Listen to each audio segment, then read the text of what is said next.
The Soviet Union wasn't quite what Western films imagined. You know those Cold War dramas where every Russian lives in unending concrete gloom. KGB lurking in every hallway. The truth was far stranger, and in many ways even more uncomfortable. Picture waking up in a place where your private bathroom was anything but. Toilet and shower shared by 7 entire households, where each and every morning required tactical coordination just to brush your teeth, without someone banging impatiently on the door. That was the morning routine for millions of Soviet people. And while you lie there, in your soft bed, with a quiet bathroom only steps away, let me gently draw for you a picture of what it meant to awaken on the other side of the Iron Curtain. Oh, and if these stories help you unwind, I'd be truly grateful if you liked or subscribed. I'm always amazed to hear where you're listening from, so feel free to share your location and the time in the comments. It never fails to surprise me just how many fall asleep to these tales across the world. Alright, let's go back to the Soviet Union of the 1950s. Trust me, this will be a journey. But first, get comfortable. Really shift your pillows. Pull that blanket a little higher, because where we're headed, you'll want to feel cozy. Congratulations, you've just awakened in a Soviet communal flat. Leningrad, 1953. Stalin is newly gone, but his presence is etched into everything. The air in your room is sharp. Technically, there's central heating, but it's moody at best. Your breath forms tiny clouds in the dim morning light. The thin blanket, now layered with old coats, has left a dull ache in your lower back. Not exactly like your cozy mattress with memory foam and perfectly controlled temperature. Your ears wake before your eyes do. Clatter in the shared kitchen. Raised voices over the last spoonful of sugar. A toilet flush rumbles through ancient pipes, groaning like something alive. And from next door, a baby's cry begins. The walls are thick, built before the revolution, but the doors, there, thin, and sounds travel like whispers down corridors. You're lucky your family has a room to itself. Just one room, though. Roughly 150 square feet. It's everything. Your bedroom, your dining space, your storage, your life. You eat in here when not using the shared kitchen. You host guests, if ever, and everything you own is in this one room. Privacy isn't a right here. It's a fantasy. To dream of solitude feels almost bourgeois. You swing your legs over the narrow bed, the same bed that acts as a sofa during the day. Across the room, your parents sleep on a fold-out cot. Between you are small tables soon to be cleared for breakfast. Clothes hang from pegs on the wall. No closet, no drawers. Space is far too precious for that kind of luxury. Now it's time for the real challenge of the morning. The bathroom in. A communalka shared by 8 families. Timing is everything. Too early, and you're freezing in the hall. Too late, and you're stuck in line, risking work or school tardiness. The silent agreement, a kind of cold war of its own, gives each household about 15 minutes. Some days, that's just enough to pee, splash water on your face, and scrub your teeth. You grab your little toiletry bag. Everyone keeps theirs separate. Along with your towel, you open the creaky door slowly, trying not to wake the baby next door. A cranky neighbor at this hour is something you definitely don't want. You step into the hallway. A single yellow bulb buzzes overhead. The parquet floor, once elegant, back when this was a grand apartment for one family, now scuffed and weary from generations of footsteps. The wallpaper peels like old paintings, each layer revealing another. Slice of Soviet past, as if time was stacked on the walls. The bathroom door is shut. Not great in front of it stands Dmitry Petrovich, the gruff factory foreman whose room is closest to the main door. He gives you a nod, his face still swollen with sleep. Grey stubble catching the amber light. Nikolva's in there, he mumbles. She's the elderly widow who somehow takes the longest showers, despite barely having any hair left. Been 10 minutes already. You lean back against the wall. No point in complaining. This is the norm. This is the art of shared living. Something Soviet children absorb from the moment they can walk, while you wait. You check the day's schedule, posted near the kitchen. It's an informal system, but sacred, especially for dinner time, when every pot wants a place on the stove. The kitchen is a strange mix of personal and collective. Each family has its own shelf in the one refrigerator, a small cupboard for dry food, sometimes even their own portable burner. The central gas stove, long since adapted, can now handle 4, even 5 pots at once, though only some of the burners work properly. Some families have even installed their own portable burners, just to avoid the inevitable arguments over cooking times. Finally, the bathroom door creaks open. Steam curls into the hallway as Nikoleva steps out, her thin hair wrapped in a towel. She gives you a brief nod in passing. Dmitry Petrovich gestures for you to go ahead. His need is less immediate than yours. A small act of generosity, and in this system, tiny kindnesses hold immense weight. The bathroom is plain. A stained tub with a handheld shower, a toilet with a dangling chain, a cracked old sink. But the hot water is, miraculously, actually hot. This morning, a hopeful sign for what lies ahead. You move quickly, glancing at your watch throughout. 7 minutes, maybe 8. You have to leave enough time for whoever's next dot. Back in your family's room, your mother is already awake, heating water on a small electric burner that's technically banned, but practically universal. It's time for fat tea, the lifeblood of any Russian morning. The samovar, a battered family relic, somehow endured the revolution, the civil war, the purges, and the Great Patriotic War, what Russians call World War II, and today it stands ready. Hurry, she says gently. Your father's already gone to stand in the breadline. This too is part of the daily choreography. 3 mornings each week. He wakes before sunrise to queue at the bakery. Fresh bread is one of the rare, reliable joys in Soviet life. The state keeps it affordable, but it comes at the cost of time and patience. On his assigned days, your father brings back enough for your family and for the Netsovs down the hall, and on the others. Mr. Netsov returns the favor, these quiet exchanges, these little systems of mutual support. They're how people manage to endure.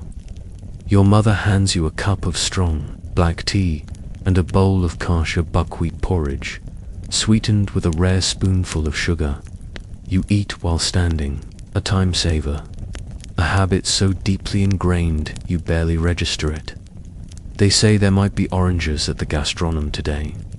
Your mother mentions, meaning the government food shop 3 blocks away. I'll try to go during my lunch break. Oranges. Just hearing the word feels like a dream. A flash of color in a world of gray winter. They show up rarely, southern fruits making long journeys from Soviet Georgia, or occasionally from beyond the borders. Their rarity makes them precious. If your mother's lucky, she'll save one, perhaps for New Year's, still months away. You finish your tea, grab your coat from its hook, thick wool, sturdy, not exactly stylish, but it does the job, before stepping out. You glance at your reflection in the tiny mirror by the door. Your clothes are clean, respectable, if not fashionable, but in the Soviet 1950s, style is a luxury. Function matters more than flair. Outside the apartment, the stairwell is dim and faintly scented with boiled cabbage and tobacco smoke. The elevator, a leftover from the 1930s, hasn't worked in living memory. You walk down all 5 flights, each step echoing off the cold stone walls. The street hits you with a blast of icy air. October in. Leningrad marks the start of the long slide into winter. The sky is the color of damp cement, and a gentle drizzle falls, not quite rain, but just enough to soak your shoulders and your spirit. People hurry past, coats pulled tight, heads bowed against the chill. The tram stop is crowded. Workers gathered for the morning shift. You join the silent cluster, stamping your feet to keep them warm. When the tram arrives, it's already packed. But somehow, everyone squeezes in, bodies pressed together in a strange, wordless closeness. No one ever speaks of the tram rumbles through the city streets, past grand buildings from imperial times, now sliced into communal apartments like your own, past the grey, newer blocks hurriedly built after the war to patch the housing crisis. The city is a collage of history, Baroque palaces beside constructivist workers' clubs, beside stern Stalinist architecture. Through the foggy windows, you glimpse the city waking, people already lining up outside shops, women with string bags waiting for any delivery worth queuing for, street sweepers in orange, vests clear the remains of yesterday. Posters on brick walls announce the triumph of the latest 5-year plan, showing smiling workers exceeding quotas, their faces lit with socialist devotion. But inside the tram, the mood is more subdued. Faces are weary, resigned to another day of thankless labor, in factories, in offices, in endless repetition where initiative seldom earns a reward. And meeting the target, that's what truly matters. Not actual innovation, not true productivity. Still, there's a strange kind of reassurance in it. Everyone has a job, everyone belongs somewhere, no matter how modest that place might be. At your stop, you push through the mass of people, softly murmuring, "Excuse me," and "Pardon," as you step on damp shoes and brush against damp coats. Outside again, you merge with the river of workers flowing toward the factory gates. The Kirov works looms ahead, a vast sprawl of buildings and chimneys where thousands labor to produce machinery for the Soviet future. Chimneys cough plumes into the grey morning. The clang of metal striking metal fills the air with its industrial symphony. The factory is a city of its own. It has its own tempo, its own invisible rules. At the entrance, you flash your papers at the guard. He barely glances. He sees you every day. Inside you move toward your section, nodding to familiar faces without breaking stride. The changing room is humid, warmed by layers of bodies swapping their coats for uniforms. Voices are quiet, efficient. Someone has heard that winter boots may be arriving at the department store. Someone else mentions their child is unwell. Another wonders if Section 3 will hit its quota this month, maybe earning everyone a small bonus. Your locker waits inside, a thick shirt, heavy trousers, protective gear suited to your station. You dress fast. The workday doesn't wait. Being late could mean trouble. Maybe a scolding from your shift supervisor, or worse, notice from the party rep who monitors worker discipline with a quiet clipboard. By the time you reach your post, the factory is fully alive. The noise wraps around you, a steady roar. Machines, pounding, metals scraping, foremen shouting above it all. The scent of oil, of warm steel, of sweat and labor fills your lungs. Your task is specific and repetitive. You operate a lathe. It shapes metal pieces for tractors.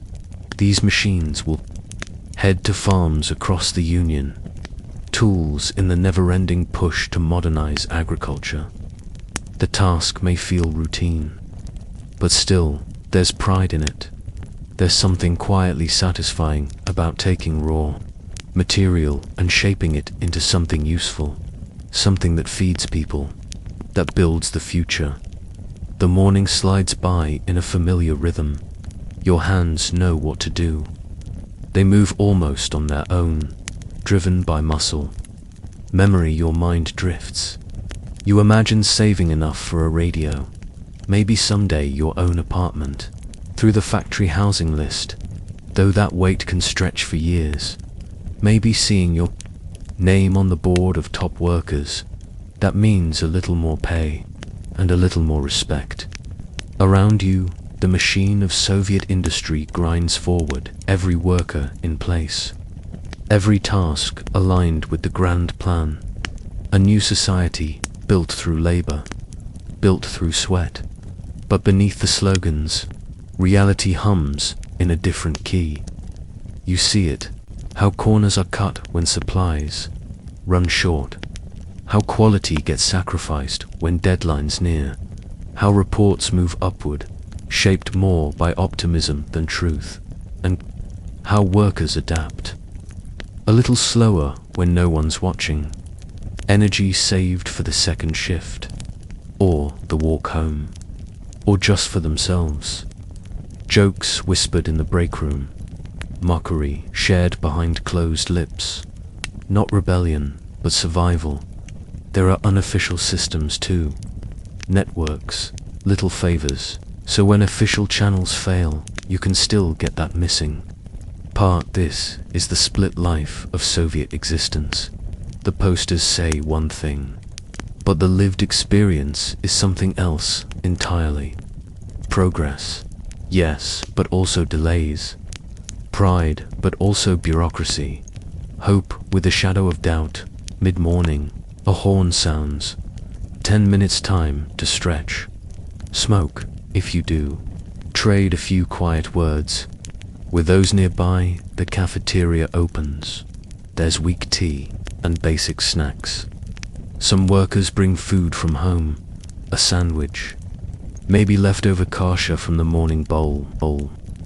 You step outside for a moment, thankful for the breath of fresh air, even if it comes with drizzle. The factory yard is all grey concrete, but just beyond the walls, you can glimpse the city. And, farther still, a sliver of the Baltic Sea.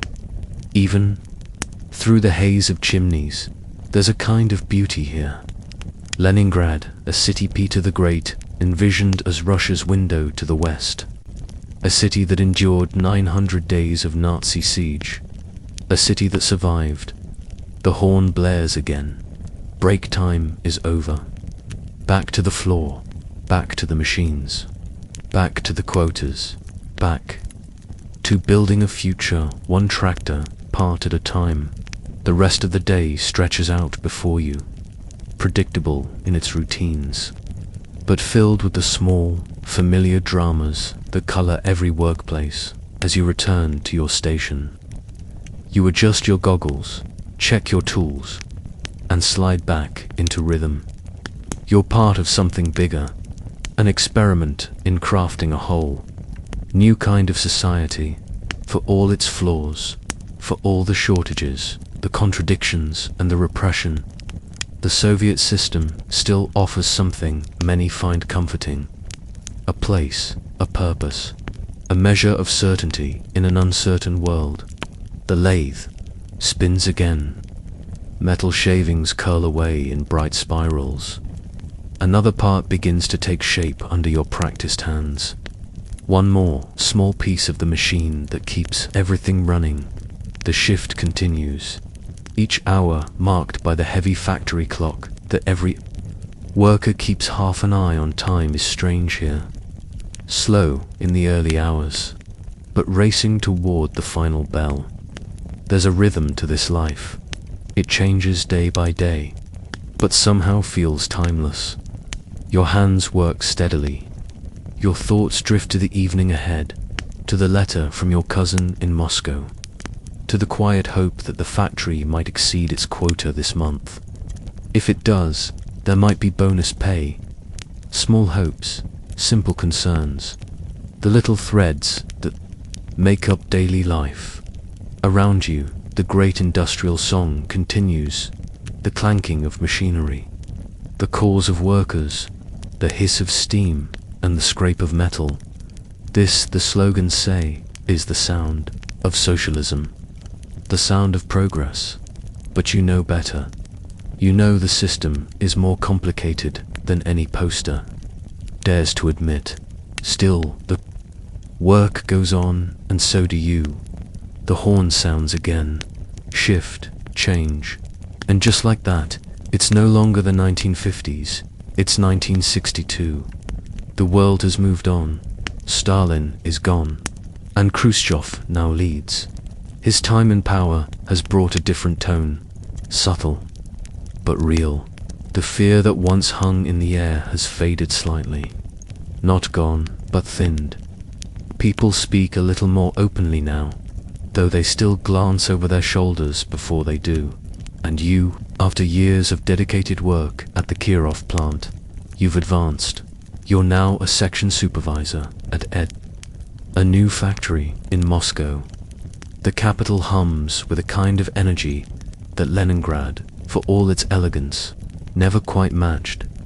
This is where decisions are made, where the gears of power turn. But more importantly, you have your own apartment, not a room in a shared flat, a full one-bedroom apartment, one of the new Khrushchevka blocks rising across Moscow, 5 stories tall, plain, quickly built. The walls are thin, the kitchens are tiny, but they offer something rare, privacy, your own entrance, your own kitchen, your own bathroom after years of communal living. It feels like a dream. The buildings may look identical, long rows of rectangles, like filing cabinets, lined up for inspection. But inside, people make them home. Each space bears small touches, curtains, rugs, plants. You've added a few green stems to the balcony railing. They struggle in the smoky air, but they're yours. The furniture is standard issue, utilitarian, plain, but it's yours. And now, mornings begin differently. No noisy hallway, no waiting outside the bathroom. You wake to the sound of your alarm clock, not your neighbor's. You move at your own pace. Breakfast is still tea, maybe bread and butter, but now you prepare it yourself, in your own kitchen, in your own time. Small freedoms, but they matter. Your daily commute is different now. To the Moscow metro, a marvel of Soviet design and vision. Unlike the plain subway systems of many Western cities, Moscow's stations feel like underground palaces. They're adorned with mosaics, sculptures, and even chandeliers. Yes, propaganda, but beautiful propaganda, meant to uplift the worker's journey, to suggest, with marble and gold leaf, that the Soviet system values its people, that even the act of going to work deserves grandeur. You stand on the platform, surrounded by dozens of others, all headed toward offices, construction sites, factories scattered across the capital. The train arrives, exactly on time. The metro is famously dependable. You squeeze in with the moving wall of passengers. Despite the crowd, there's quiet. Almost no one talks. A few read newspapers, some scan books, but most just drift in their own thoughts, silently conserving energy for the day ahead. Your stop lies in the industrial outskirts of the city. The factory is newer than the Kirov works. Built during the post-war expansion, it produces components for Soviet televisions. TVs are still considered a luxury, but more and more families are beginning to own one, a sign perhaps of a rising standard of living. As section supervisor, your role is broader now. You're responsible for more than just your own output. You oversee 20 workers, ensuring quotas are met, solving daily challenges, and maintaining order. When machines break or supplies run short, you're the one who must find solutions. It's a delicate position. You stand between upper management and the factory floor, between unrealistic expectations and gritty realities. As always, you arrive early. Good supervisors lead by example. Your office is modest, a glass-walled cubicle on the edge of the production hall. But even this small enclosure is a symbol of your quiet advancement. On your desk, a family photo, a telephone linking you to other sections, and a stack of paperwork, the endless stream of forms that keeps the Soviet machine turning. The day begins with the morning meeting. Other section heads gather. The factory director, Comrade Vulov, calls it to order. He's reliable, a party man. Steady enough, though more trusted for loyalty than deep knowledge. His deputy, Chief Engineer Sokolov, knows the mechanics that split between political authority and technical skill is common everywhere in the system. Comrades, Vulov begins. I've just returned from a ministry meeting. The planned targets for the third quarter have been raised. A ripple passes through the room. 12% more. 12%. A big increase, especially mid-year, with resources already divided based on older goals. Where are we meant to find the extra materials? Asks Antonina Sagna, supervisor of the assembly line. She's been with the factory since it opened, and she doesn't shy away from hard questions. Vulov offers a small shrug. The ministry assures us supplies will follow. In the meantime, we must find reserves within our current allocations. Everyone knows what that means. Reserves is the quiet code for corner cutting, for improvising, for all the unofficial tricks that keep Soviet factories running despite the rigid plans and limited inputs. It's understood, but never spoken aloud. That meeting targets often involves bending the rules just enough. The meeting continues. Shipment from Surlesk is delayed. Party officials will be visiting next week. And there's talk of the upcoming factory sports day. But beneath it all, everyone knows the truth. The gap between goals and reality must be managed carefully. Afterwards, you return to your section. You greet your team as they filter in. You know them, all of them, their strengths, their shortcomings, their family situations, their ambitions, or their lack thereof. There's Male, a gifted technician, but one who drinks too much. Galina, young, fresh from technical school, still learning how the factory really works. An old Fyodor who survived the war and works slowly, but with care that few can match. Good morning, comrades, you say, as they gather around. We've got new orders from above, a 12% increase. The reactions are exactly what you expect. A few groans, some rolled eyes, muttered comments that trail off into silence. But no, true protest. Everyone knows how it works. Targets rise, workers adjust. Life continues. We'll begin with inventory, you say calmly. Galina, Nikolai, go check the storage room, count everything. Yes, even the unofficial reserves. Everyone understands what that means. The unofficial reserves are the quietly hidden stashes components, set aside for emergencies that come far too often. It's technically against the rules, but without them, production would stop, far more frequently than anyone wants to admit. As the team returns to their stations, you feel the familiar pull of your role. You're expected to hit the quotas, which means pushing your crew to work harder, faster, but you also know them, their limits, their pace, their breaking points. If you push too hard, machines break, quality drops. If you go too easy, the plan fails. And when the plan fails, so do bonuses. So might your job. The day finds its rhythm, the machines hum, parts move steadily down the line. The workers settle into their routines, some precise, some distracted. Your role is to keep everything in motion, to catch problems before they become disasters, to walk the tightrope between what's expected and what's possible. Then, inevitably, the first crisis arrives. One of the machines on the line stalls. Ivan, the operator, throws up his hands. Same issue as last month. Overheating. Again, you take a look. The motor's failing. It should have been replaced years ago, but the promised new unit never came. Get Petro from maintenance. You tell the nearest worker. Then, turning to Ivan, can you switch to the backup? The backup unit is even older, slower, but it works barely.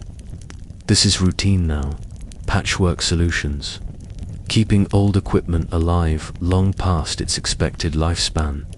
Petro arrives, his toolbox in hand.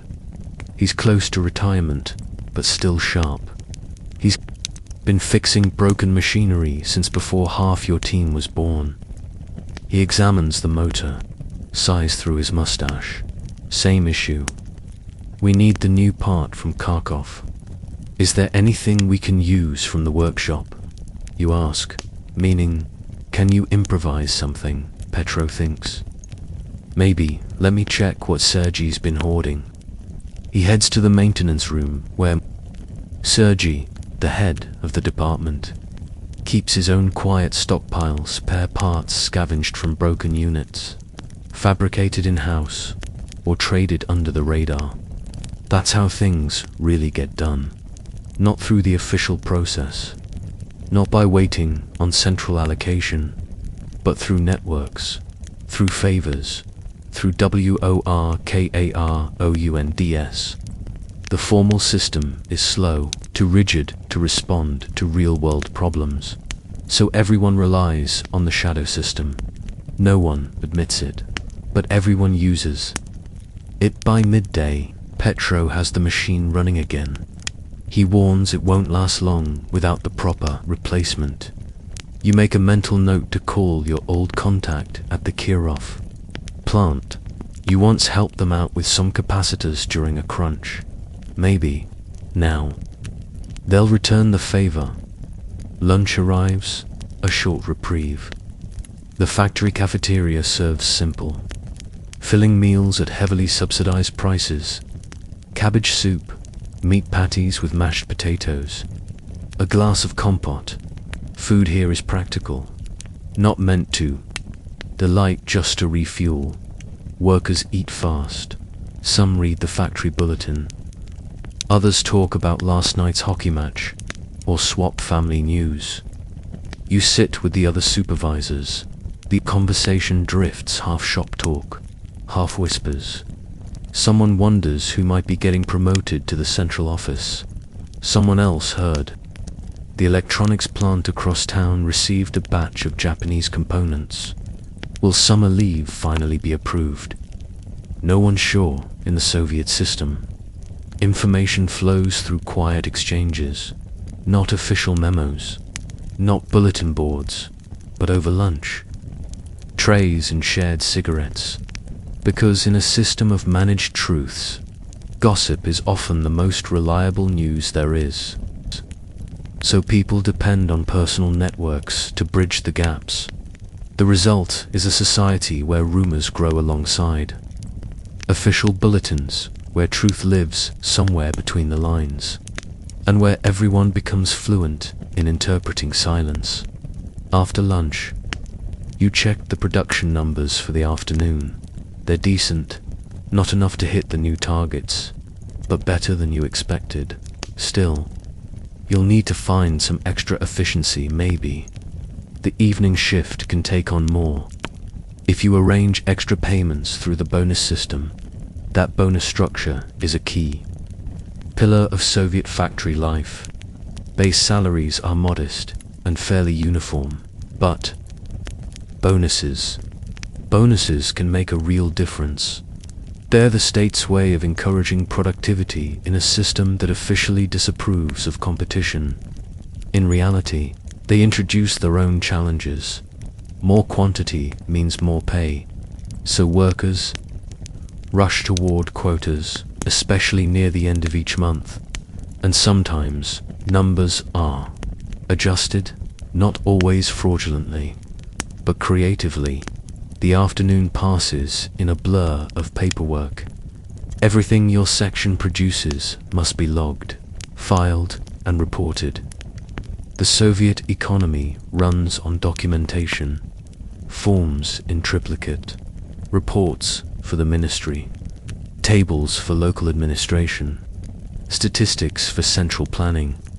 Whether or not those figures ever truly shape high-level decisions, you still have to complete them at your desk.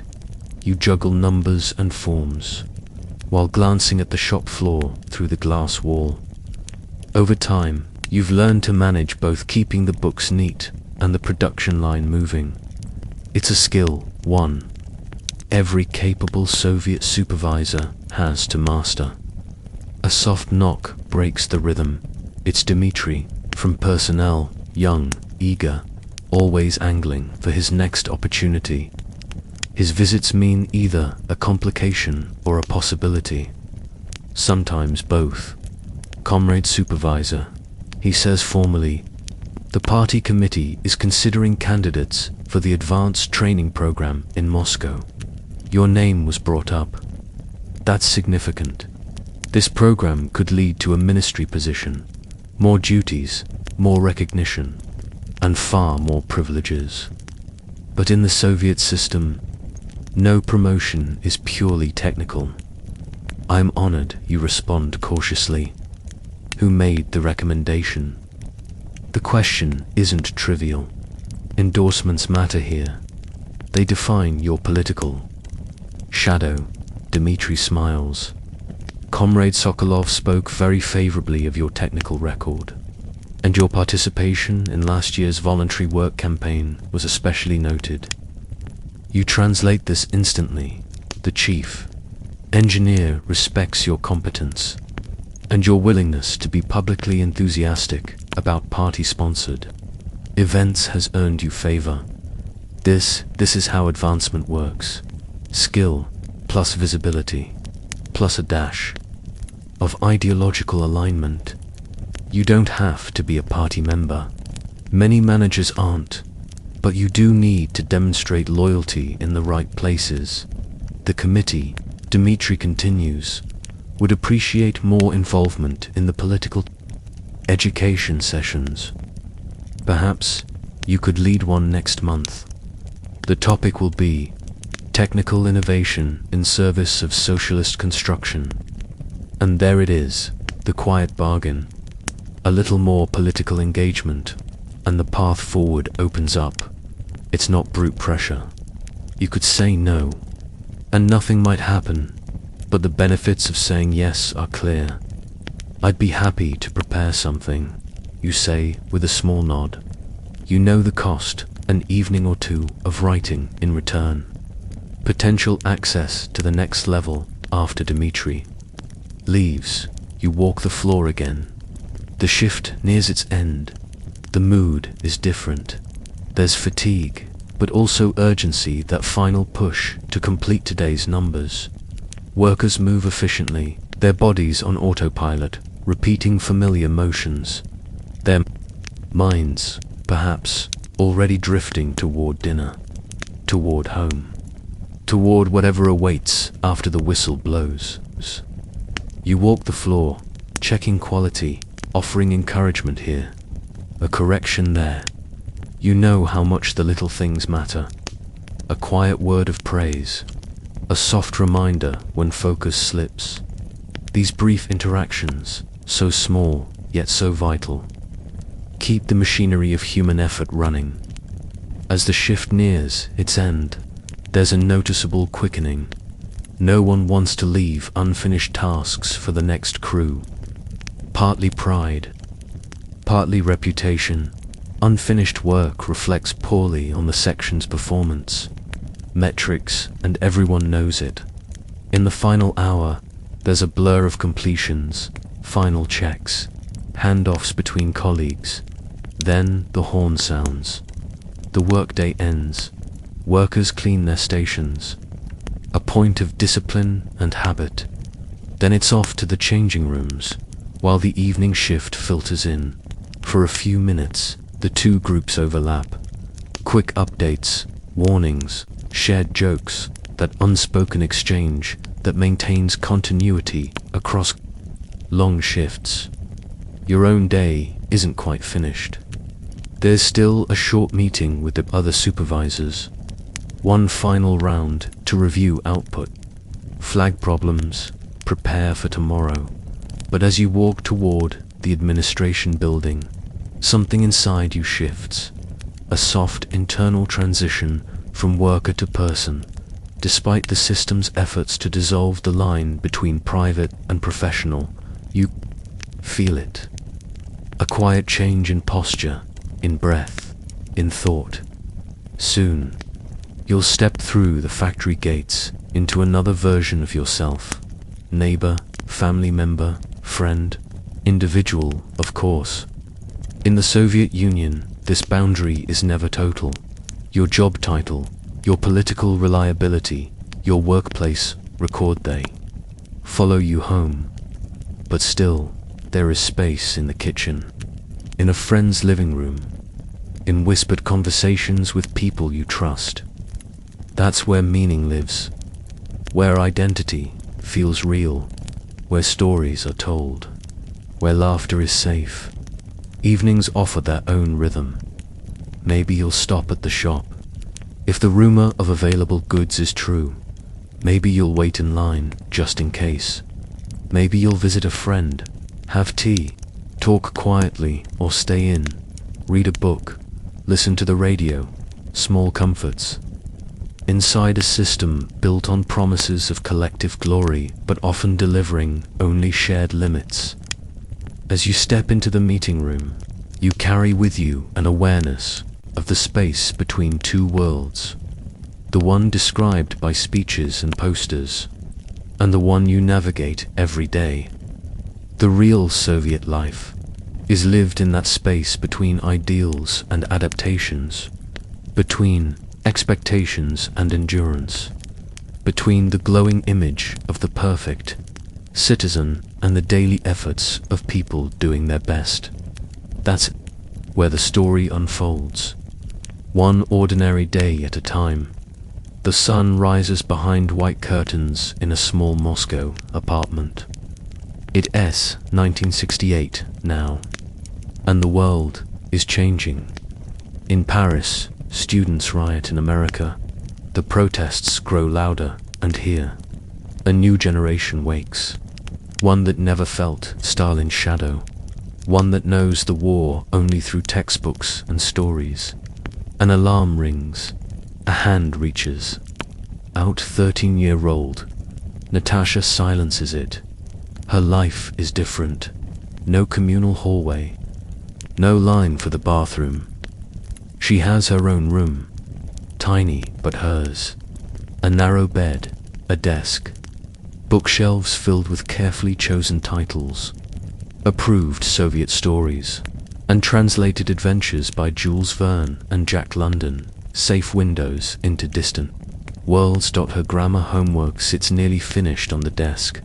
In the Soviet Union, education is serious business. Children learn that early. The state invests heavily, especially in math, sciences, and Russian language. Foreign languages are taught too, usually German or English, though more for reading technical texts than holding conversations. On the back of her door hangs her uniform: brown dress, black apron for regular days, white apron for formal ones. Around her neck she'll wear the red scarf that marks her as a pioneer. Nearly every Soviet child between 9 and 14 is one, a proud member of the Vladimir Lenin or Union Pioneer Organization. It's not technically mandatory, but if a child doesn't join the pioneers, questions start to swirl about the family's ideological reliability, about their loyalty, about their future. The red scarf is more than a symbol, it's a statement, a thread that binds a child to the collective fabric of Soviet life. To not wear it is to stand apart, and few wish to do that. Natasha ties it with ease. It's a daily motion now, as automatic as brushing her teeth or braiding her hair in the kitchen. Her mother is already busy. Breakfast is the usual kasha. Again, the grainy porridge at the heart of countless Soviet mornings, alongside black bread and a hot cup of tea. Her father is at the table, reading Pravda, the party's official voice. The radio murmurs behind him, first with calisthenics, then with morning news, a focus on factory output, record harvests, and declarations of unity among socialist nations. Hurry. Natasha, her mother says, you have your pioneer meeting before school today. These meetings are stitched into the rhythm of childhood. Songs, slogans, talks about Lenin's accomplishments, plans for neighborhood cleanups, recycling campaigns, and competitions between pioneer groups to outsiders. They might look like indoctrination, but here they are understood as civic education, lessons in collective responsibility, in duty, in contribution. Natasha finishes her breakfast, grabs her school bag, and steps into the morning. The school is nearby, another feature of Soviet city design. Each micro-district bundles homes with schools, clinics, shops, and public services within walking distance.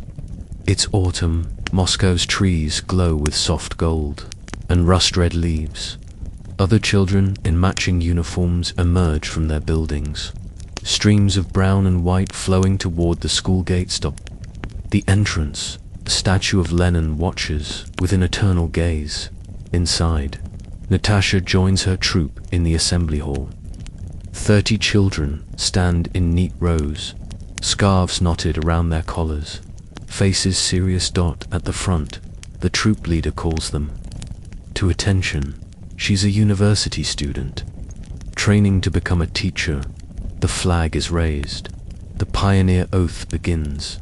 I, a young pioneer of the Soviet Union, in the presence of my comrades, solemnly promise to love my Soviet motherland, to live, study, and struggle as Lenin taught us, in accordance with the laws of the pioneers.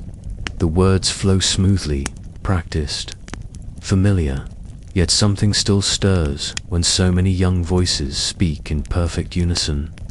In that moment, the collective feels tangible, real. This is what binds them. They'll grow up together, study together, join the workforce together, all as part of something larger than themselves. After the ceremony, the regular school day begins. In the Soviet Union, education is no small matter. School days are long, structured, demanding. Classes usually begin at 8:30 and stretch into the late afternoon. 6 days a week, subjects are taught in 45-minute blocks, each lesson punctuated by short breaks. The curriculum is uniform, the same from Moscow to Tashkent, from Leningrad to Vladivostok. Same books, same lessons, same expectations. Natasha's first class is mathematics. Her teacher is a stern, WOMAN, sharp and focused, who expects precision. She has no patience for laziness or mistakes. Math and science are national priorities. They are fields where the Soviet Union seeks to lead the world. They are the foundation of engineers, architects, and scientists, the builders of the future planned economy. The teaching style is strict. The teacher writes formulas on the blackboard, explains them clearly. Students take notes, complete exercises, stand before the class to demonstrate what they've learned. And learning through repetition plays a central role, especially in subjects like history, where the official version must be memorized exactly. But that doesn't mean there's no intellectual depth, especially in the sciences and mathematics.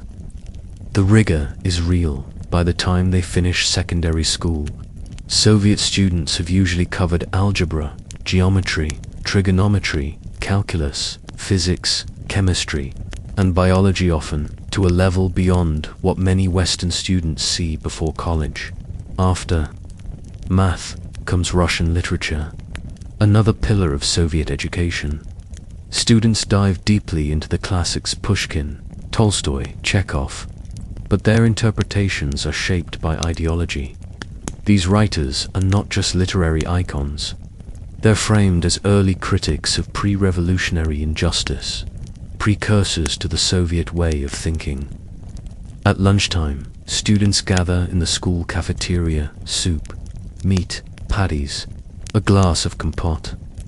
The meals are basic but filling, subsidized by the state, so that every child, regardless of background, receives a nourishing meal.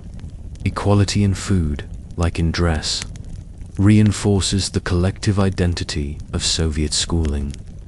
Afternoon lessons include history, always taught through the lens of Marxist-Leninist thought.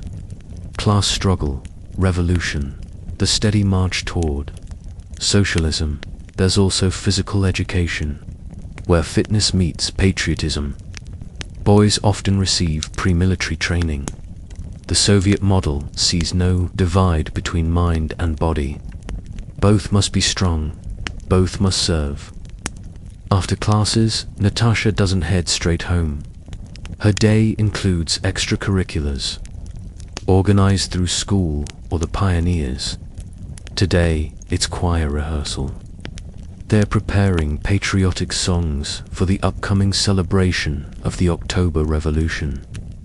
Other days, she might attend chess club, sports, a technical circle where children learn basic engineering. Sometimes it's community service. These activities serve many purposes. They give structure to the afternoons of children whose parents work full-time. They develop useful talents, and they continue the slow, steady socialization into collective ideals. But they're also fun. For many children, they're the highlight of the week, a chance to explore interests, build friendships, and feel part of something. Evening arrives early in the Moscow autumn. By the time Natasha returns, the street lamps are glowing through the haze. Her parents aren't home yet. Like most Soviet adults, they work full-time. The apartment is quiet, but Natasha has her key tied to a string around her neck, a small sign of independence common in Soviet childhood. She prepares herself a snack, nothing fancy. Then she sits at her desk, opens her notebooks, and begins the evening's homework. There's a lot: mathematics problems, memorizing a poem by Pushkin, studying for a geography test on the industrial resources of the Soviet republics. Around 7 o'clock, her parents return, tired but smiling and carrying a treasure: oranges, a rare treat, secured not from the store, but through her father's workplace distribution. These parallel distribution systems help soften the shortages found in normal retail. Dinner is simple: cabbage soup, buckwheat with a bit of meat, black bread, and tea. They eat together. Talk about their day. Taught her father asks about school. Her mother reminds her about the winter coat that still needs mending. The radio hums softly now, playing classical music instead of news. After dinner comes television time. The TV is a relatively recent purchase, a modest luxury, and now a fixture of evening life. There aren't many channels, all are state-controlled. They show the news, educational programs, classical music, and officially approved films. Sometimes there's light entertainment tonight. It's a documentary, a celebration of the Soviet space program, the Cosmonaut Initiative, one of the few achievements that unites all generations, regardless of ideology, in shared pride. The images of Yuri Gagarin and the other space pioneers reinforce a powerful narrative, one of scientific excellence and of a system capable of unlocking humanity's full potential. It's a story repeated often, and for many, still believed. As bedtime nears, Natasha moves through her evening routine. She lays out her uniform, checks her schedule, organizes her materials for the next day. The pattern brings comfort, a structure partly imposed by the state, but now internalized, just part of life. Before sleep, she reads for a while. A collection of stories about pioneer heroes, brave children who sacrifice and serve, who live by the ideals they've been taught. For adults, the tales might seem simple, but for a child still shaping her world, they're inspiring. They offer a vision of who she might become. 5 years pass. Natasha is 18 now, in her final year of secondary school, and the choices that will shape her future are close at hand. Throughout her education, the Soviet system has tracked her progress, marked her strengths, noted her weaknesses, prepared her for a specific path. Her aptitude in math and science has made her a candidate for higher education, perhaps in medicine or engineering. University admission is selective, but not based on money. Education is free at all levels. University students even receive stipends, but the number of seats in each field is not limitless. They're carefully distributed based on the state's forecast of future needs. Personal preference is considered, but always secondary to economic planning. The Komsomol, the Communist Union of Youth, plays a major role during this transition. Most Soviet teens join at 14, after they leave the pioneers. Unlike pioneer membership, Komsomol status goes on your permanent record. It influences university admission. It affects job placements. It carries real weight. And so, there are real incentives to participate actively and show ideological alignment. Today, Natasha attends a Komsomol meeting at school. The mood is more subdued than the cheerful pioneer gatherings. These are young adults now, more aware of the system's demands, more attuned to its limitations. The meeting is led by a university student, fulfilling his own duty through political engagement. He outlines the university options and how to apply. There's a particular need for engineers, he explains, especially in electronics and automation fields critical to the current 5-year plan. He mentions that the Moscow Engineering Physics Institute is looking for qualified applicants, and Komsomol members with strong records will be given priority. The message is clear. Your talents should match the needs of the state, but there's real opportunity, too.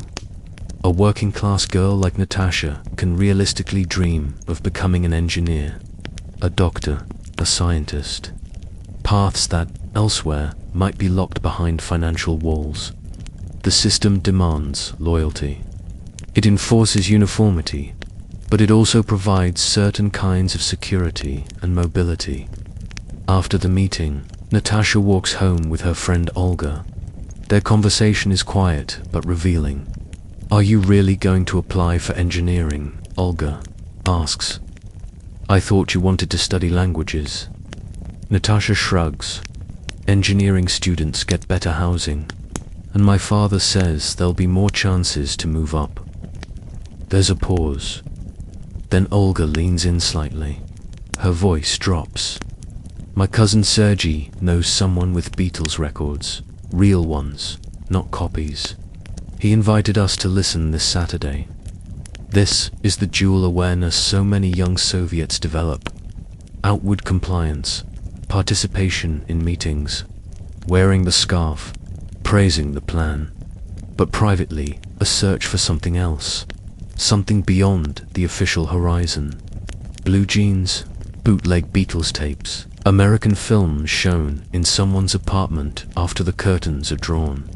Each a glimpse, however incomplete, of another kind of life, one sensed more than understood. Filtered through crackling speakers, second-hand rumors, and faded magazine pages. The next day at school, the students gather in the auditorium for a special lecture on Soviet science and global progress. The speaker, a local party representative, explains how socialism nurtures discovery, free from capitalist motives, unburdened by the chase for profit. "Here," he says, "science serves the people." The students listen with polite focus, scribbling notes that may be checked later, not just for comprehension, but for ideological correctness. Later, in the hallway, quiet words are exchanged. "My uncle works at a research institute," a boy whispers. He says, "We're 5 years behind the Americans in computer tech." These quiet admissions, shared only with trusted friends, form a second layer of reality, an unofficial world that lives beneath the surface of official speeches. Young people become fluent in switching between these layers. They know when to cheer and when to confide. This isn't seen as betrayal or dishonesty. It's survival, a way to live with complexity. Most genuinely believe in parts of the system. They value the safety, the sense of community, the vision of equality, but they also know the promises fall short, so they carve out space, places where private truths can live beside public rituals. In the school library, Natasha browses a shelf of well-used university catalogs. The covers are faded, the pages creased, but the information inside is still useful. The librarian, a woman who has seen generations pass through these halls, offers her thoughts. "You might consider the Polytechnic," she says gently. "The electrical engineering program has a good reputation, and the dormitories there are better than most. This matters. In theory, education is assigned by merit, but in practice, knowledge of networks, of housing conditions, of institutional reputations, shapes choices just as much as the year progresses. Final exams draw near, the end of childhood begins to come into view.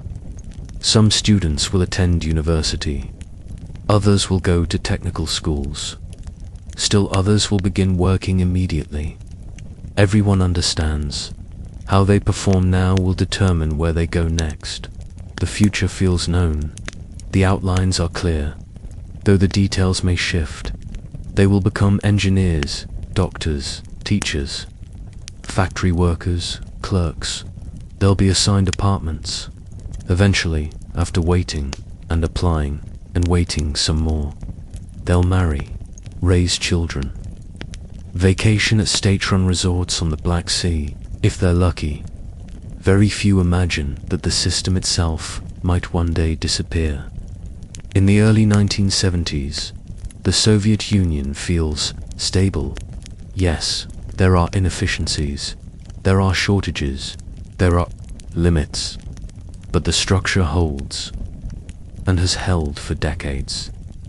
The ceremonies, the slogans, the standardized curriculum all have prepared these young adults for their place in the world. As it is, not for its disruption, but beneath that surface, something is changing.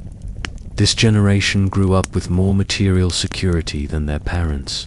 They did not live through famine, or war, or purges. Their expectations are softer. They take some things for granted and see more clearly. What's missing? They know there are other ways of living, even if only through glimpses. Imported genes, bootleg Beatles, hints of different freedoms beyond the Iron Curtain. They don't know it yet, but they're living through what history will call the era of stagnation, the Brezhnev years, a time when the system held steady, but stopped evolving when growth slowed. But rhetoric soared when the distance between what was said and what was lived began to quietly stretch wider and wider. For now, they focus on what's in front of them. Exams to study for, applications to prepare, Komsomol duties to complete. The system has shaped them, but they are starting to shape how they respond to it. They search for meaning within the collective. Routine, tiny windows of individuality inside the larger framework. They are children of Soviet education, but also something more. They are full of questions and dreams. Obedient but quietly observant. Their future is forming in the shifting glow of a changing world. The record player hums in the corner of a Moscow apartment. It's 1975. A vinyl disc spins. Labeled with the Melodia brand, the official state record company. The music is soft, orchestral, lyrical.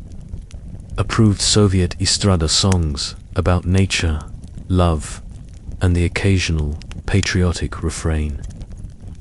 Natasha, now 25, sits in an armchair, listening. She's an engineer now, working at a research institute in the capital. She graduated from the Moscow Engineering Physics Institute. Her apartment, small but hers, was assigned through her workplace after 2 years of waiting. That's considered fast. The furniture is standard, the same sofa, the same shelving unit, the same lamps found in state-run stores all over the country. But Natasha has added her own details. Books line the shelves, classics of Russian literature, technical manuals, and a few rare translated novels shared discreetly between friends. On the wall, a macrame hanging handmade, part of a sudden, nationwide obsession with this decorative craft. Even in uniformity, trends bloom. On the narrow balcony, potted plants cling to life, bringing color to the concrete surroundings. The record ends. Natasha lifts the needle, carefully stores the disc, and selects another. This one is different. Not from Mellowire, but a Rowan Genistat, a bootleg record pressed onto discarded X-ray film. A Beatles album. The audio is faint, scratched, imperfect, but unmistakable, even through the static. The melody finds her.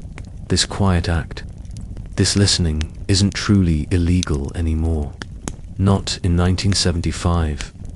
But it isn't encouraged either. It floats in that familiar, grey space, not banned, but never openly acknowledged. This is the leisure world of the Brezhnev era, a mix of content, personal expression within safe limits, and cautious curiosity beyond them. Then the phone rings. It's Olga, her friend since childhood, now a doctor in a Moscow clinic. "Are you still coming to the movie tonight?" she asks. They're showing the white sun of the desert at the Cosmos. Soviet cinema is one of the most refined public entertainments available. Yes, everything is censored. Yes, themes must align with ideology. But within those rules, real artistry emerges. Films that move, films that stay. The White Sun of the Desert is one of those. A Soviet Eastern set during the Civil War in Central Asia. Part comedy, part action, part patriotic parable, it became an instant cultural icon. A film so beloved, the cosmonauts still watch it before launch day, for luck. Of course, Natasha replies, "Let's meet at the metro at 6. We could try the new cafe afterward, if the line's not too bad." Cafes, a small but meaningful shift in city life, no match for their Western counterparts. Simple food, no alcohol, modest decor, but still, they offer a space. A place outside the home and the factory to talk, to unwind, to breathe. A reminder, even in a system of sameness, people will always seek connection, style, and a little room to be themselves. The metro hums beneath the city. Its stations are palaces of marble and mosaics, lit by chandeliers, polished until they shine. It's one of the few places where Soviet ambition feels almost magical above ground. The streets may be worn, grey and tired, but underground, it still feels like the future once promised. The Cosmos Cinema waits at the end of the ride. Built in the modernist style of the 60s, its architecture is bold and geometric. Despite being a weekday, the crowd is healthy. Ticket prices are low, intentionally so. In the Soviet Union, art isn't supposed to be a luxury. Culture is a shared good, accessible, collective. Inside, the newsreel begins. A standard part of the cinema experience. It shows new factories, friendship with fraternal nations, Soviet astronauts waving from capsules. The contrast is clear. Peace here, chaos elsewhere. The audience watches silently, as they always do. Then, the feature begins. The White Sun of the Desert, a dusty, sun-soaked adventure. Part comedy, part drama, part ideological allegory, but also fun. People laugh at the jokes, admire the desert landscapes, recognize familiar faces on screen. It's not just a film, it's a moment shared.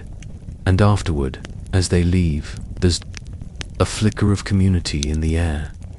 Natasha and Olga walk toward the cafe, still talking about the film, but carefully, always carefully.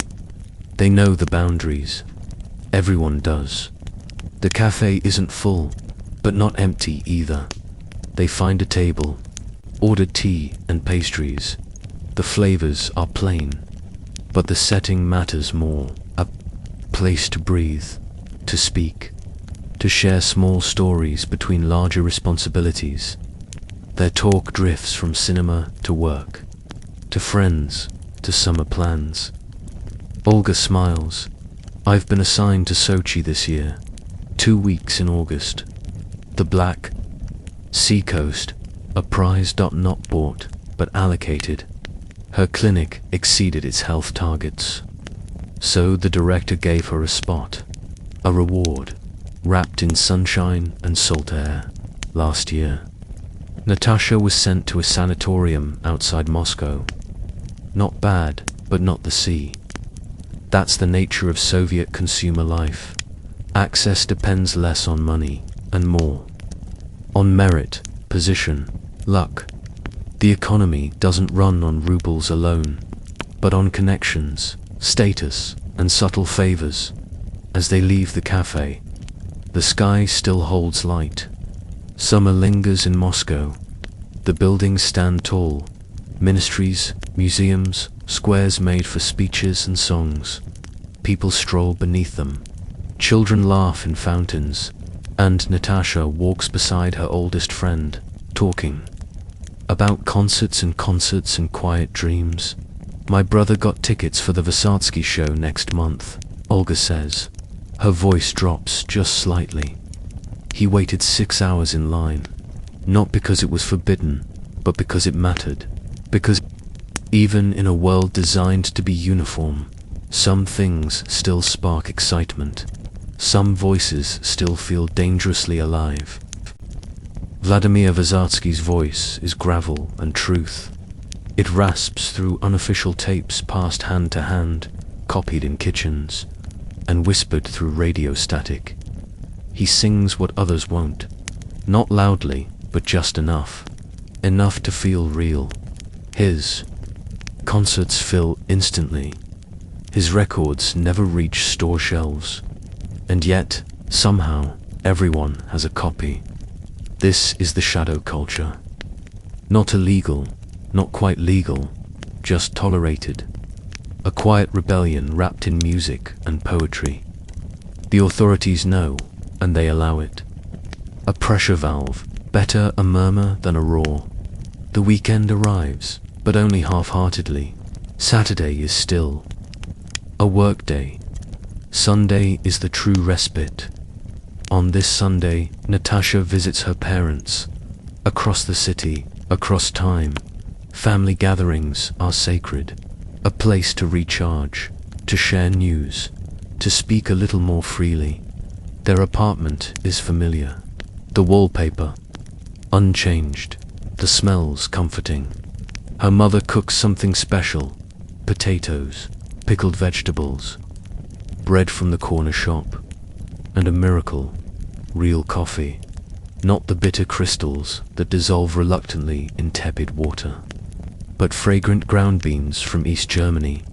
A gift from your father's colleague. Her mother beams, as though presenting. Gold, the meal stretches out, as Soviet meals do, not rushed, not distracted. Conversation drifts from work frustrations to last night's television. Did you see 17 Moments of Spring? Her father asks. Of course she did. Everyone did.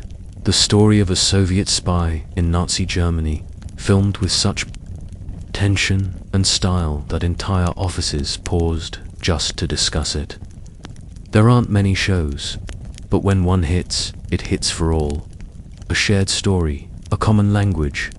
Across the vastness of the USSR, from factory worker to physicist, they all know the same lines. After lunch, the radio plays softly. Not pop music this time, but Tchaikovsky, or maybe Rachmaninoff. The state invests heavily in high culture, and so, even in a cramped apartment with peeling paint and thin walls, the great orchestras reach everyone. Ballet, opera, symphonies, tickets. Our cheap broadcasts are frequent, and art, real art, is not reserved for the elite. The evening draws its quiet curtain as Natasha returns home. A familiar rhythm resumes, preparing for another work week. 6 days of labor, 1 day of rest. It's not glamorous, but it is known, dependable, predictable. Only the holidays break. The pattern: Revolution Day in November, May Day in the spring, each marked by parades in the morning and quiet family dinners in the evening. New Year's Eve stands apart. Less ideological, more joyful. A fir tree stands in the corner, decorated not for Christmas, but for the new year. And instead of Santa, Grandfather Frost brings the gifts. A different story, but the same warmth. These moments blend the official and the personal, state rituals with private meaning. Flags and slogans, laughter and food. On Monday, the trains hum back to life. Another week begins. For Natasha, work is more than a paycheck. It's community. It's identity. Her research institute, like many Soviet workplaces, organizes nearly everything: housing, vacations, cultural outings, even political lectures. The trade union plans theater nights, sporting events, holiday parties with lukewarm punch and heartfelt toasts. It's not just about productivity, it's about belonging. work, and life blend. The personal never entirely escapes the public. One evening, she attends a lecture at the House of Scientists. Tonight's subject, cybernetics,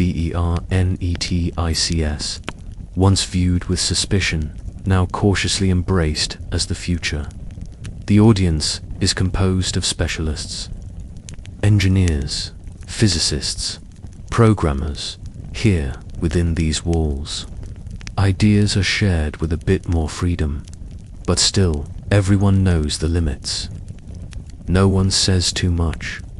Afterward, a colleague invites a small group to continue the conversation at his apartment in that narrow kitchen.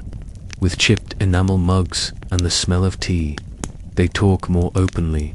They laugh, they question, they wonder. These kitchen table conversations are where true Soviet thought often blooms. Not on stage, not on paper, but here, between stove and windowsill, behind closed doors, truth breathes more freely. This isn't rebellion, it's survival, it's adaptation.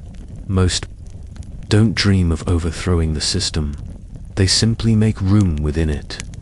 Later in the week, Natasha visits the Tretyakov Gallery.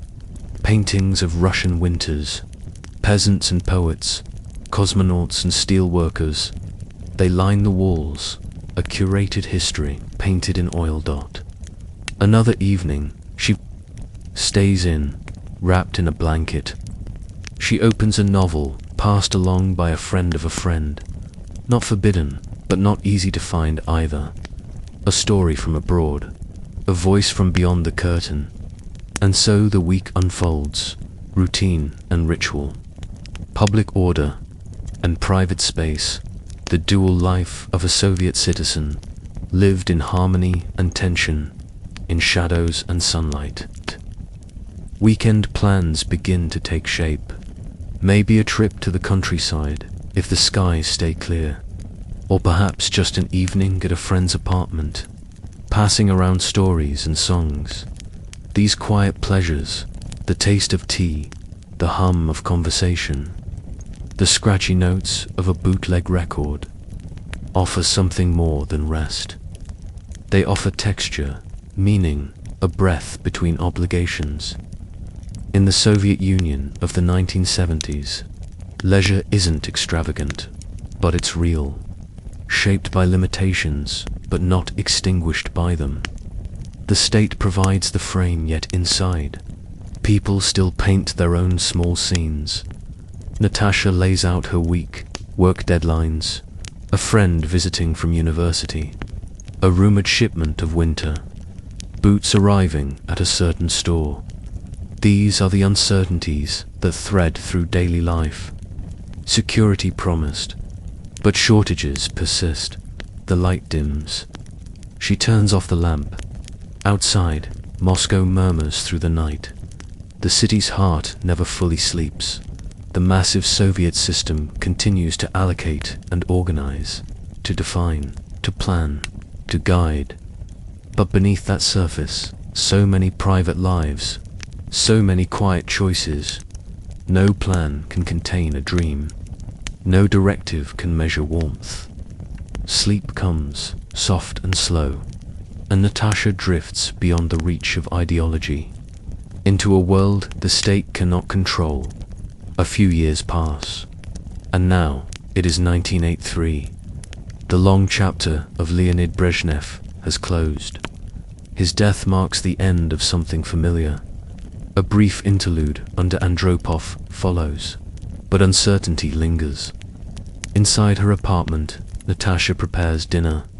She's 33 now, and the space around her feels settled. Photographs cover the wall. Black sea beaches, New Year's celebrations, faces frozen in time. The bookshelf has grown fuller, each title earned through cues, book swaps, and whispered tips. Her kitchen, like most Soviet kitchens, is more than a place to cook. It is sacred ground for truth, for laughter, for reflection. Over steaming cups of tea, this space has heard discussions, no public hall could host. Politics spoken gently, dreams shared cautiously. Tonight, she welcomes friends. These home gatherings, simple, warm, have become the truest form of Soviet leisure. Not the state-run concerts, not the workplace excursions, but this, a table, a conversation, a sense of closeness in a world grown colder. The fridge hums loudly in the corner, a sound as constant as the system itself. Tonight's menu is modest, but carefully gathered. A salad of carrots and cabbage, boiled potatoes, pickles from her mother's summer jars, slices of black bread, and a bit of sausage, a small triumph secured through a workplace distribution. The food may be humble, but the company abundant. Dessert tonight is a homemade cake. The recipe passed hand to hand, adapted over time to account for what the shops lacked. It tastes like memory, like improvisation, like effort turned into something sweet. The doorbell rings. Natasha opens it with a smile.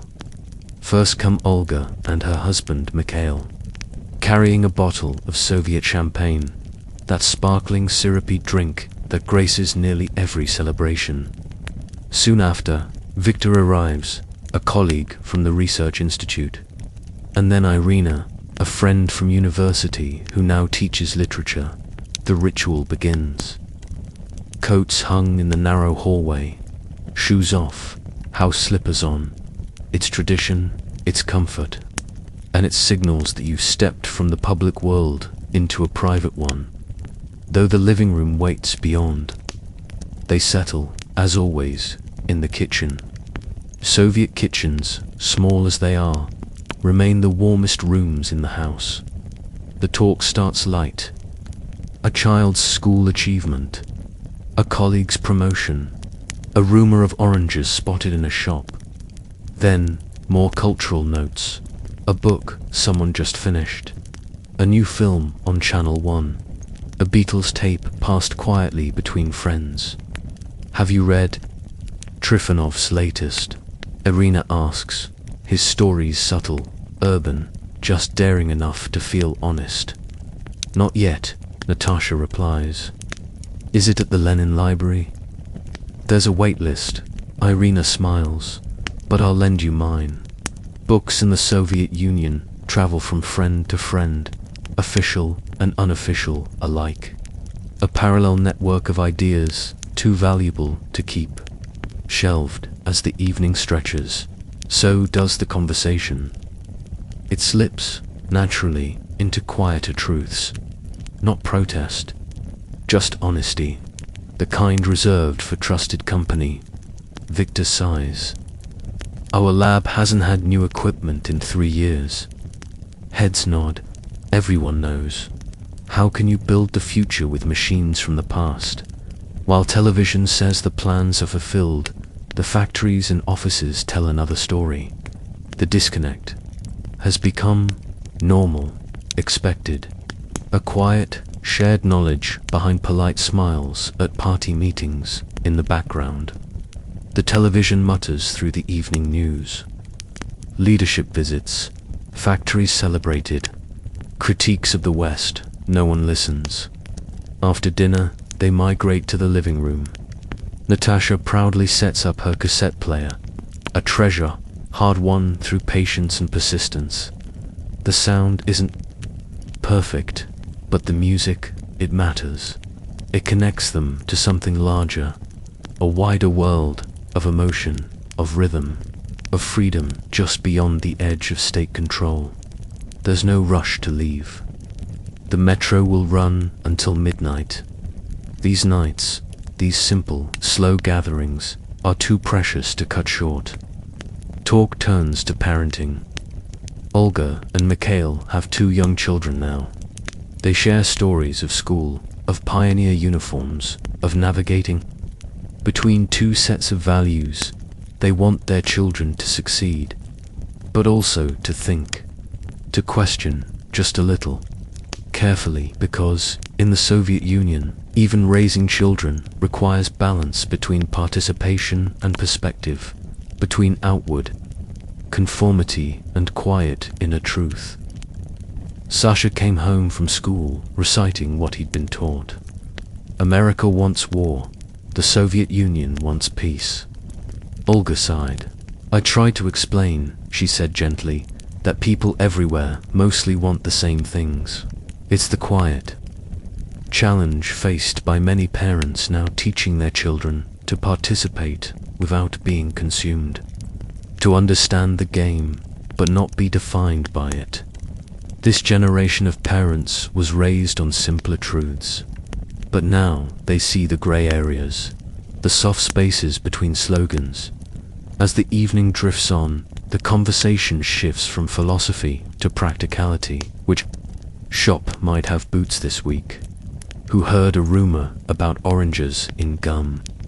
How to get an internal travel permit approved before summer vacation. These exchanges are more than idle talk. They're survival strategies. Because in the Soviet Union, knowledge travels not through bulletins, but through whispers. The state provides the structures, but the people provide the solutions. And so, around 11, the gathering comes to a close. Farewells are exchanged with hugs and warm eyes. There's talk of meeting again next time at Olga's apartment. Perhaps these evenings don't change the world, but they sustain it. They offer what no state office can: connection, honesty, the feeling of being seen after her guests leave. Natasha moves through the quiet rituals of night. There's no dishwasher, just a sink of warm water, soap, and the familiar hum of the kitchen radio playing late night.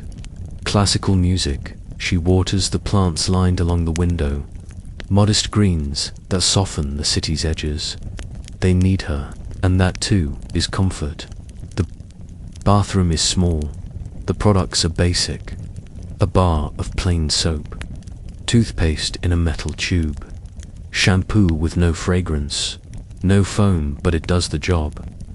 In her bedroom, she turns down the covers. The bedding is durable. It was made to last.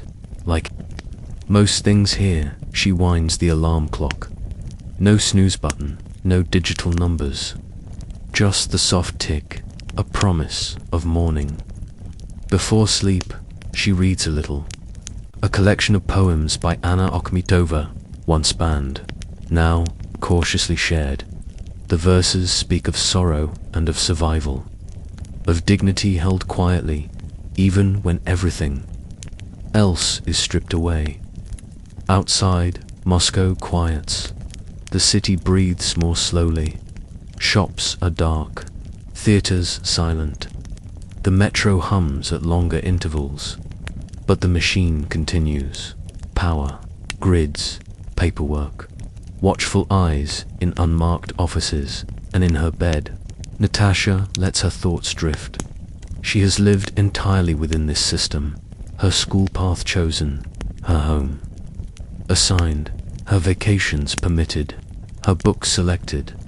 Yet inside that framework, she has carved out a life, one of friendship, of beauty, of work that matters, of laughter in kitchens and stories whispered after midnight. A life not dictated, but made and wholly hers. Like many around her, Natasha has grown into a quiet duality. One self for the public square, another for the kitchen table. It isn't deception, not really. It's adaptation, a gentle calibration to preserve the self within a system that often asks for something else as her eyes begin to close. Her thoughts meander from soft memories to errands she might run tomorrow. Soviet life, for all its constraints, has a rhythm. A steady thrum of workdays, queue lines, tea with friends, and holidays shaped by parades and songs. And within that rhythm, she has carved meaning. But what Natasha doesn't know, what she cannot possibly know, is that this world is already shifting, that the walls of her reality, as solid as concrete today, have less than a decade left. The country that shaped her life, from her first schoolbook to the food in her fridge, will vanish. The Soviet Union will dissolve, and with it, the old certainties will dissolve too. The signs are already there. Economic drift, technological lag, the quiet, growing gap between the slogans and the lived experience. But few imagine collapse. Fewer still dare speak of it. And so, tonight, the only thing that matters is this apartment. This quiet evening, a single woman in a city of millions closes her eyes, unaware she's living inside the final chapters of a grand political experiment.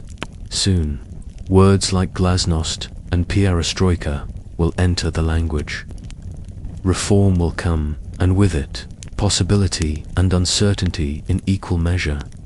There will be freedom and inflation, openness and instability. Some will thrive, some will falter, most will feel both.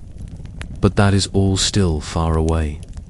For now, there is just the gentle hum of a refrigerator, the soft creak of the building, the muted lullaby of a neighbor's radio through the wall. Small sounds, modest comforts, anchors in a world too vast to grasp entirely. And in this paradox, where nuclear, missiles and evening pastries exist side by side, Natasha sleeps.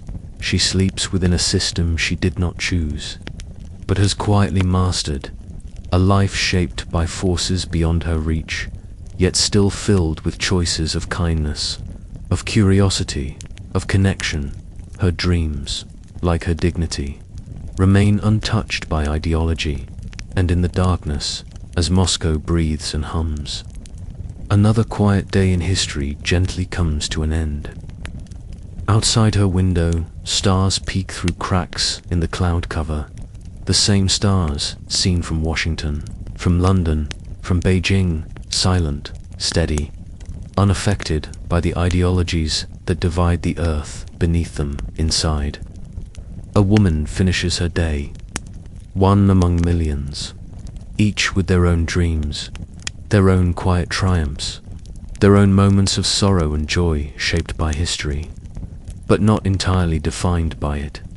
And as Natasha's consciousness dims, the boundary between the Soviet Union and simple human experience begins to blur. The facts of her life, planned economy, communal rhythms, political rituals, recede into the background.